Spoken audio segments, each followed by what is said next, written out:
Well, Joe, all this hot weather has been causing a lot of problems. Yes, and it's going to continue to be that way. Of course, there's a fire along Washington State near Carson, along I believe it's Highway 14. Basically, all of the Pacific Northwest is parched. We haven't seen measurable amount of rain here in the Portland area for almost a month now. I think we're at 26, 27 days, and we're not going to be seeing any threat of it. I take that back. There'll be a little bit tomorrow morning, but it's pockets of drizzle. No measurable amount of rain. We really need a good soaking, half of an inch of rain to help crews out there, but we're not going to be seeing anything like that. We do have some watches and warnings. The more east and kind of basically south you go of the city, down in southern Oregon, a fire weather danger, red flag warning, I should say, and a heat advisory is in effect. Throughout the Columbia River Gorge, again, this red color you see, that is a fire weather warning until late tomorrow night. Meanwhile, heat advisory throughout parts of the high desert, central and eastern Oregon. Temperatures are going to be, again, climbing into the upper 80s, low 90s for your Monday afternoon. As we look at the winds, they are not going to be all that, big of a deal, I should say, here locally, but they'll pick up a little bit along the Oregon coastline.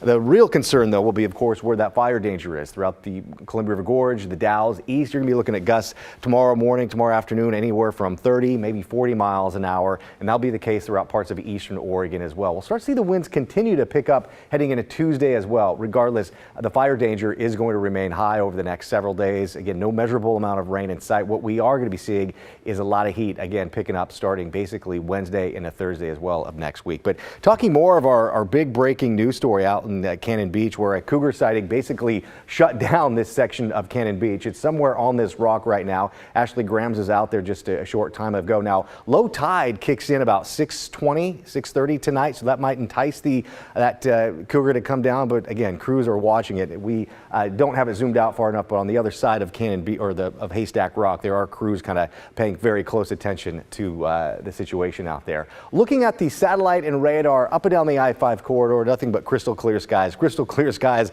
all over the Pacific Northwest. You might see some high clouds here and there, but that is about it, and nothing is going to be changing over the next few days. Right now, we're looking at temperatures in the low 90s, 92 degrees at the Portland International Airport. Winds are pretty light, and it'll be a little bit cooler tomorrow as we have more of that onshore flow rolling through. That's going to keep us cool and cloudy a good part of basically the first half of the day, maybe some pockets of sprinkles and drizzle, and that is it. Currently, though, we're looking at some very warm conditions, 90s basically across the board. Westland, 94 degrees. Sherwood, you're looking at a temperature this hour of 95. So here's the setup for tomorrow. Thick marine layer pushes in, which is going to give us a cool and cloudy start to your Monday morning, and it kind of lingers a little bit heading into the later part of the morning.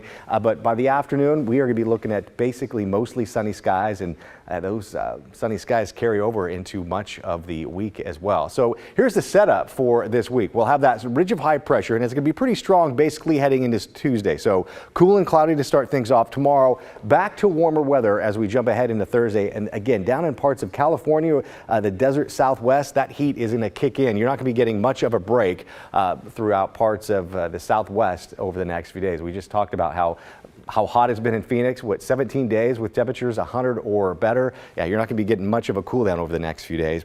The cooler air in our area will be along the Oregon coast tomorrow with temperatures in the upper 60s.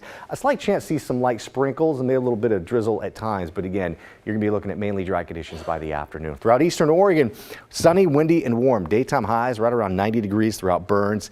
Red flag warning will be in place throughout the east side of the state, and a beautiful shot up there. Bluebird Day up in the mountains outside Timberline Lodge.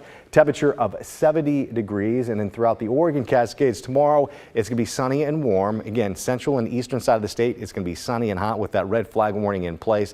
A slight chance for some pockets of drizzle tomorrow morning, but for the most part, we're going to be looking at afternoon sunshine. Daytime highs will be flirting with 80 degrees, so a little bit more refreshing from what we have been seeing. Gradually warming up. Blair by Tuesday, 85, 90, potentially 3 days in a row from Wednesday all the way into Friday. Much cooler heading into next weekend. Wow, still a hot one though. Absolutely right, yes. All right, Joe, thank you.